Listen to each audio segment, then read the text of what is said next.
Don't go to Japan and expect your trip to go perfectly without doing any research or preparation, because there is a lot to learn. Hi, my name's Allison and I have been living in Japan for over 6 years now, but I get a lot of questions from friends and family who are coming to Japan and they just don't know where to even start. So I really hope that this video will help lay the groundwork for your research for your trip. And if you watch this video to the end, I think you're gonna walk away feeling a lot more comfortable. Not just about how you could start researching more, but just about your trip in general even. So today we are gonna go over airports, transportation, communication, yes, I'm reading off a list, hotels, luggage, and the overall itinerary. So let's jump on into it with airports. So before you even arrive in Japan, you need to pick what airport you're gonna fly into. I'm gonna assume most people are gonna be landing in Tokyo, and Tokyo has 2 airports, Haneda and Narita. So Narita is this massive older airport, a bit out in the countryside. It's not actually even in Tokyo, it's in a different prefecture. But this is still the one today I think that most people end up going through when they're coming to Japan. And it's kind of known as the international airport, while Haneda up until pretty recently was known for its domestic flights. But for the past few years, Haneda's really been upping its international flights. It's got a nice shiny new terminal. So now you really have 2 options. So let's summarize the differences between the 2 airports. So Haneda is, well, first of all, it's actually in Tokyo. It's within the Tokyo city limits. And because of this, you could easily take local trains, which are cheap, or even highway buses, even a taxi. And the trains are gonna run from Haneda into the city until about midnight. And from there, it could take anywhere from 20 minutes to an hour to get to your final destination, assuming you're staying in Tokyo. But even if you do miss the last train out of Haneda, taxis will only run you back about 7,000 to maybe 10,000 yen, just depending on where you're going in Tokyo. Very important to note if you have a late flight. And honestly, the building is a lot nicer than Narita's buildings. Narita's not bad,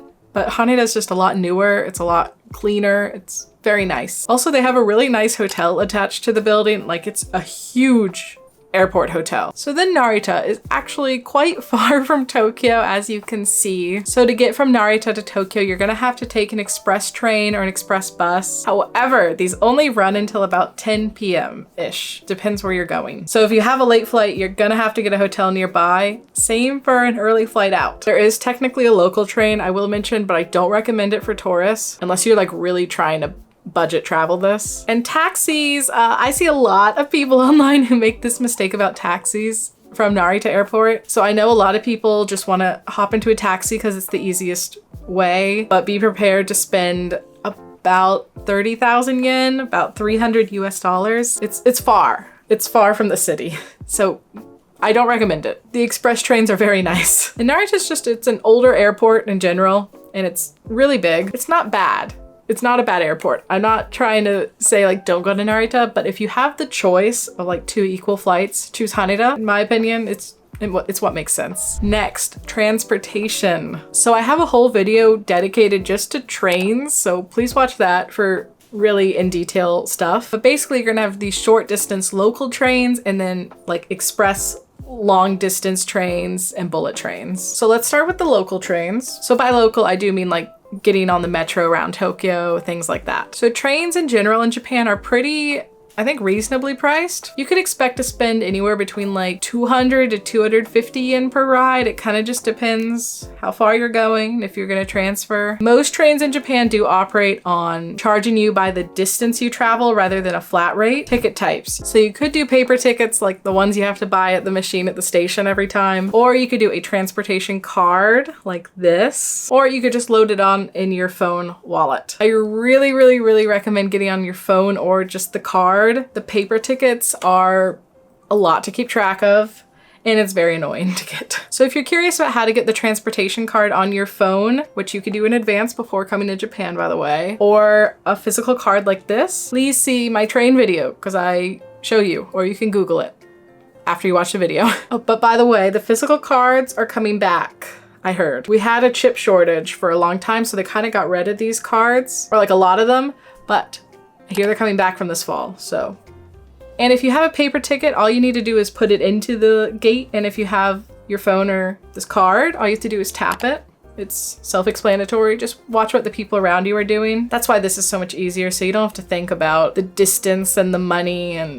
And in Tokyo, generally trains are gonna run pretty often, probably about every 3 to 10 minutes, you're gonna have a train coming through. Do note that trains stop Running. Very, very important to note. So trains in Tokyo will stop running anytime between midnight and 1 a.m. somewhere in there, sometimes earlier even. It totally just depends on the line and like where your final destination is. So if you're going out drinking and you'd like to sleep in your hotel room that night, be careful and look up the last train in advance. There is a function for this on Google Maps, by the way. You can change it to show you the last train. Otherwise, you're gonna be stuck till about 5 a.m., which is when they start running again. Now, Japanese trains are famously very clean and quiet. This is true. I just ask that you respect the people around you, don't do anything stupid, and mind your speaking volume when on the train. Again, really, the thing you need to do in Japan for like every situation is just be aware of what's happening around you. So like if the train is dead silent, maybe don't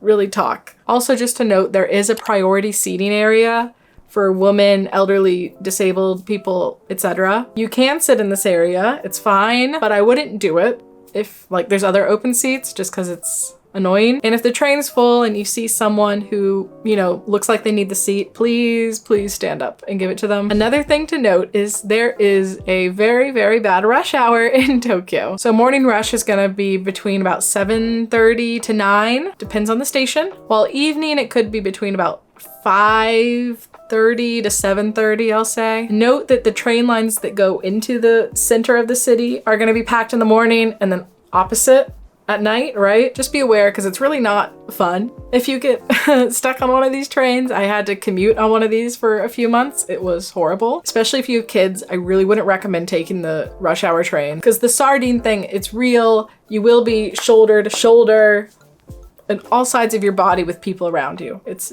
not comfortable. If you need to get somewhere like in this time, I would just say, just take a taxi. All right, next is the long distance express trains, bullet trains. So yes, there are a lot of long distance trains in Japan that are not bullet trains, but I'm only gonna focus on the bullet trains because I think that's what most people are gonna ride and they're kind of the same rules anyway. So bullet trains are also known as Shinkansen in Japanese. And if you watch the bullet train movie, let's just erase it from your mind. So they go very fast. You can get from Tokyo to Kyoto in under 3 hours. They're also really comfortable. Their seats have a lot of leg room, and overall it's a really good experience. If you really want to have the Japanese like experience, make sure you grab a bento ekibin before you board. It's like a little packed lunch, very cute. Usually you can't eat on trains in Japan, but long distance ones are an exception. So I really recommend riding a bullet train if you can, because it's kind of part of the Japan experience, right? I would say I really recommend booking a seat just for peace of mind, especially if you're multiple people. So some bullet trains are going to be all reserved seats, and then some are gonna be like partially non-reserved and mostly reserved. But please note when you're planning your trip that trains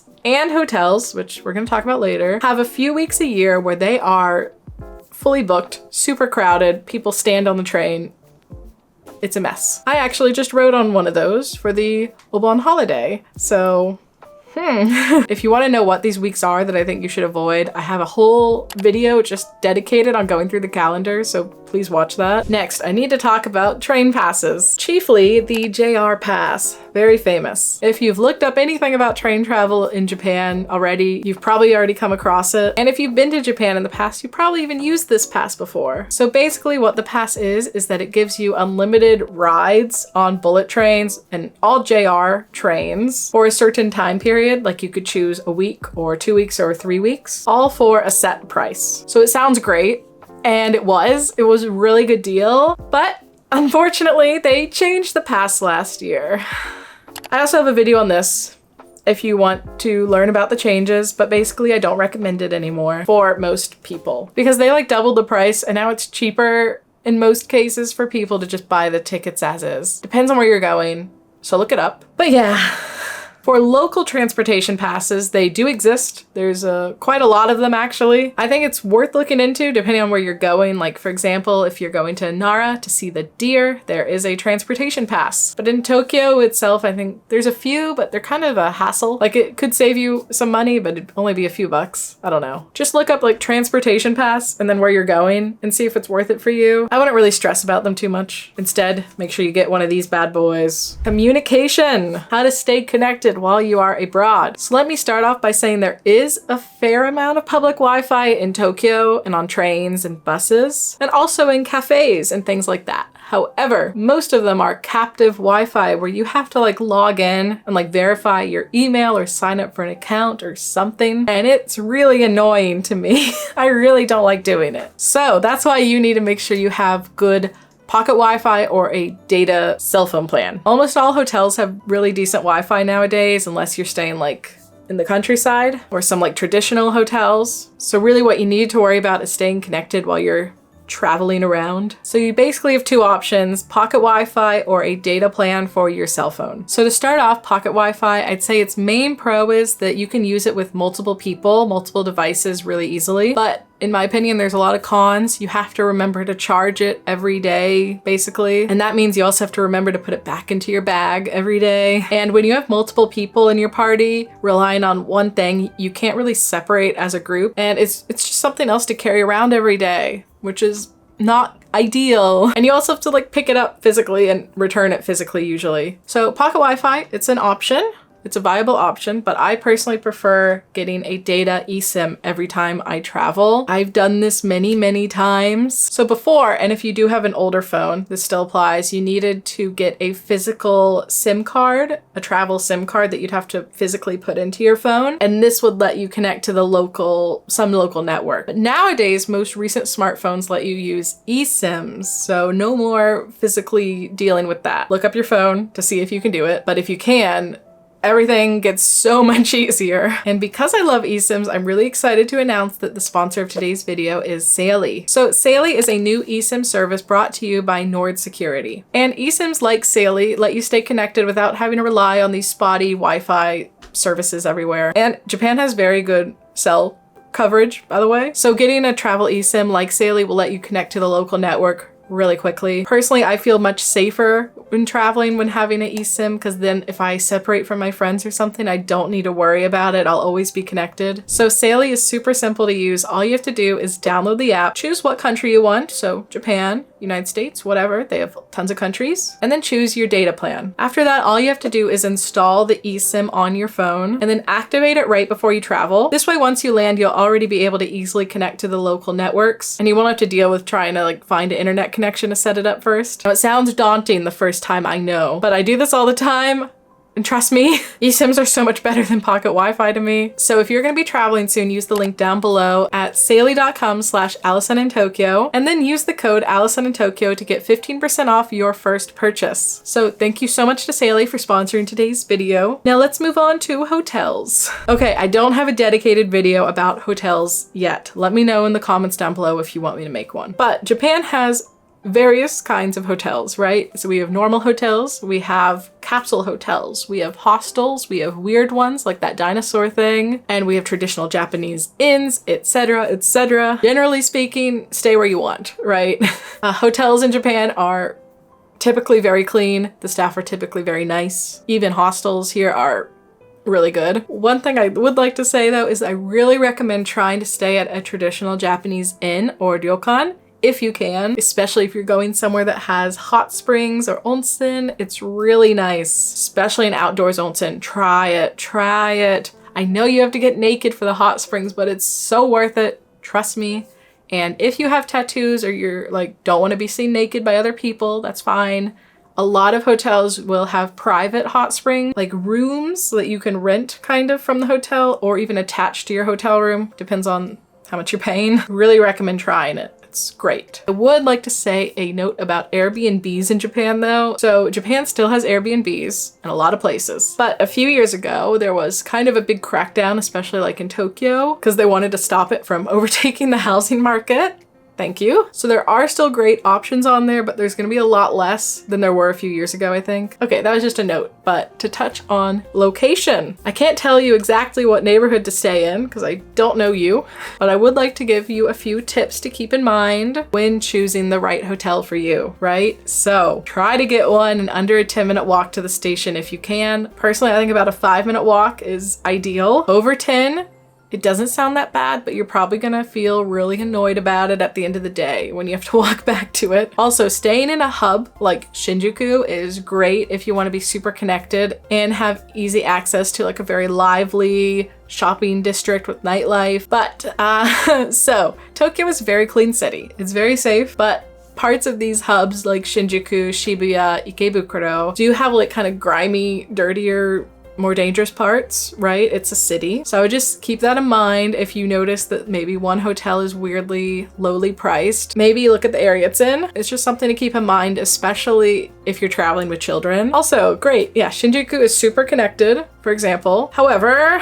that also means you're gonna have to navigate through Shinjuku Station every day. It is a nightmare. A lot of these transportation hubs are really hard to navigate around, and it's one thing to do it once or twice in your trip. It's another to do it twice a day, every day. But there's also a lot of great hotels around these hubs, so it's kind of a mixed bag. I'd say it really just depends on the location of it. But let me know down below in the comments if you have a neighborhood that you've stayed in the past that you really liked, or even a hotel. I'd love to hear it, because obviously I live in Tokyo, so I don't really stay in hotels that much anymore here. Next up, luggage. So what do you do with your mountain of suitcases? Japan is a country of many, many stairs, and there are actually still a fair number of stations today, especially once you get out of the city, that don't have any elevators or escalators. I'd say Tokyo has gotten a lot more accessible in the past decade or so, but it's really easy to make the mistake of going into like an entrance into the station that doesn't have an elevator or anything, which really sucks if you have like 3 50-pound suitcases. Also, sidewalks are really narrow and there's a lot of people everywhere. So yeah, in general, I don't recommend dragging around large suitcases. So if you're already walking around with them, but you want to ditch them, first off, most hotels in Japan will keep your suitcase for you behind the counter or whatever after you check out, or before you check in even. Just try to ask first. I mean, that's the easiest. But let's say you check out of your hotel and you want to go somewhere else in town and you don't want to have to deal with going all the way back. You have 2 options. The first is finding a coin locker where you can put your luggage into it. This is the easiest, of course. You're gonna find these in almost all stations in Tokyo, especially the larger ones have a lot. However, the lockers that can actually fit a big suitcase do get taken up quite quickly. So if you're not there in the morning, chances are it'll be really hard to find one. Or you can find a physical place that will like keep your luggage for you. So most tourist centers will have some kind of service for this, or if they can't do it there, they can at least tell you where to go. So you could look that up on your map, or another thing you can do is use an app that is full of different stores and people who've registered their information who are able to hold on to the luggage for you. Some of the apps are like Bounce, Nanny Bag. This is also a good option, especially if it's a store. You can really trust that it's gonna be fine. It's gonna be fine. But that's in the case that you already have your luggage and you're walking around with it. So what do you do if you are coming out of the airport and you have all this luggage? This is where I really recommend looking up luggage forwarding services. I use it every year, without fail, every time I travel back home to the US. And there are a few different companies that do this, but the biggest one is probably Yamato. And basically what they do is they just ship your luggage through the mail, and it is fine. Trust me. It's really good. It's like, in America, I guess it's like FedEx. So basically at any airport you go to in Japan, right when you come out of the arrivals area, there's gonna be a counter that's just for these luggage forwarding services. In Haneda, for example, it's like at the end of a hallway to your right after you come out of arrivals. All you need is to have your hotel address ready, hand them your money, and they will send it there in 1 to 2 days. If it's just going from Haneda to your hotel in Tokyo, for example, it should be there the next day. And the price for this is honestly pretty reasonable. It's about 2,500 to 3,000 yen. Depends on the size of your suitcase, but I think this is so worth the money because having to drag like the extra large suitcases around in Tokyo is really hard. And of course, you can also do this when you go back. Most every hotel will be able to ship this. Just ask at the front desk and they will help you figure it out. But in addition to the airport, I also recommend using it when you're traveling long distances by train if you have a big suitcase. Like some trains now have luggage rules. For example, the bullet trains now have a new luggage rule as of a few years ago. During the pandemic, they implemented it where you have to like reserve the luggage seat. More on that in my train video too. But also just maneuvering these giant suitcases on the local trains as well is really hard, and you're gonna get in a lot of people's way and probably feel very awkward about it. Okay, so finally, the itinerary. How do you make a good itinerary? Okay, I can't tell you the answer. Don't click out yet. I can't give you one tailored to you, of course, right now. You're gonna have to do some homework if you wanna, craft the best trip for you. You could like follow people on social media. That's what I do. Wink, wink. You could follow me on YouTube and Instagram. I post a lot of what I do. And if you know, something seems interesting to you, just save it, right? But what I really recommend doing for the overall big picture of your trip is kind of making a sandwich. This is assuming you are a first-time traveler who wants to visit Tokyo and Kyoto, and you're gonna be here for about 10 days or more. So for the sandwich, your 2 slices of bread are Tokyo and Kyoto, and in the middle here, you want a little jam or something, you know? And this jam should be like an off the beaten path kind of tourist destination. I really, really recommend this because a lot of the times what people expect to find in Kyoto, for example, they actually find here, where it's not quite so crowded, where you can actually talk to people. So the path from Tokyo to Kyoto is called the Golden Route. It's just what people refer to it as because it's the path that most tourists in Japan take by far. So for the jam, right, the detour is you just need to go off the path somewhere in the middle in there, or anywhere really. It's just easiest the first time, I think, to stick to the middle because a lot of these times you can get to this middle destination in one quick train from Tokyo or just one transfer. And I think this is a really good step, especially for people who are a bit nervous about traveling in Japan. They don't speak any Japanese. That's totally fine. I think this is just a good introductory like adventure. So some of my recommendations for this like jam location is Matsumoto. I really like Matsumoto. There's Karuizawa, there's Takayama, and then there's Gero Onsen, of course, where I lived. And there's more than that, but these are just some to get you started. Of course, you don't have to stay in the middle in between Tokyo and Kyoto. You could go north or south. You can do whatever you want. It's just the easiest. I also recommend trying to do varied activities. So even if you don't think you're interested in Japanese culture at all, just try one thing. Just try one thing, I promise. It'll be fun. Wear the kimono around Asakusa. It's fun. You should do it. You should try it. Don't be embarrassed. So I know people kind of want some loose itinerary recommendation, so I just kind of said it. But basically, let's say you're taking a 10-ish day trip and you do want to see Tokyo and Kyoto. So what I would do is I would spend the first 4 days in Tokyo, then spend 2 or 3 days on both transit and the like off the beaten path location, and then do the end few days of your trip in Kyoto. Of course, it's adjustable. It's just a general idea for you. Domestic travel is super easy in Japan, so I really think it's a waste if you just limit your trip to one place if you have the time and, you know, ability to travel more. And then there's the question of when should you travel to Japan in general. So as I mentioned earlier, there's a few big holiday weekends you really want to avoid. Again, please watch that video on it because it's really important. You do not want to come to Japan during Golden Week if you can help it, for example. Okay, so there's a lot of things I have not touched on in this video at all, but I have a lot of videos on my channel about traveling in Japan, so please check those out. I probably answer your question in one of them, and if I don't, just, you know, leave your comment down below and me or my fellow